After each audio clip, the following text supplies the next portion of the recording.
Welcome to the Beyond Imagination Minute with author and speaker Shana Schutte. Sometimes I ask strangers personal questions at weird moments. For example, a couple weeks ago, I drove through Mickey D's to purchase my daily unsweet iced tea. While at the drive-up window, I wanted to encourage the young man who served me, so I said, "If there was one thing you could do with your life, what would that one thing be?"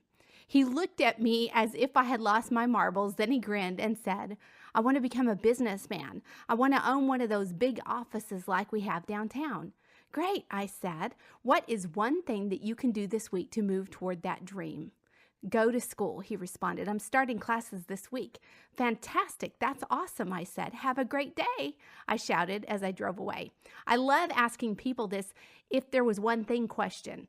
I also think it's really interesting that lots of people say that they cannot pursue their dream because they don't have what they need.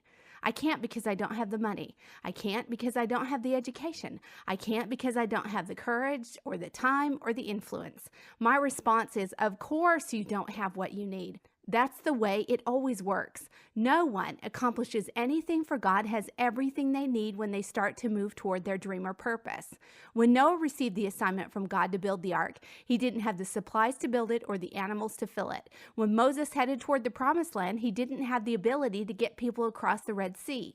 When Nehemiah first had the desire to reconstruct Jerusalem's wall, he didn't have a crew, the supplies, or King Artaxerxes' approval. So if no one has everything they need up front to pursue their dream, what's the difference between someone who follows the desires of their heart and someone who doesn't? The answer is simple: hope.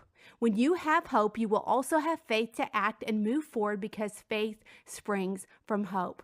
According to Colossians 1:5, if you have hope, you have everything you need to start out toward your God-given dream. If God has placed the desire to succeed in your heart, it's His responsibility to move the obstacles you will face, just as He did for Noah, Moses, and Nehemiah.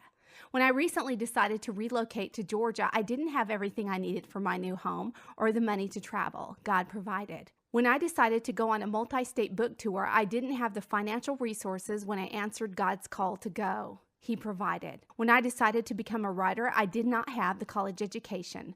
Others were more qualified. God provided and is still providing. It's your responsibility to say yes to your God-given dream. It's God's responsibility to bring it to pass. So, if there's one thing you could do with your life, what would that one thing be? To learn more about Shana Schutte, her upcoming speaking engagements, and her book, Betrayed by God, Making Sense of Your Expectations, visit shanaschutte.com. That's Shana, S-H-A-N-A, Schutte, S-C-H-U-T-T-E.com.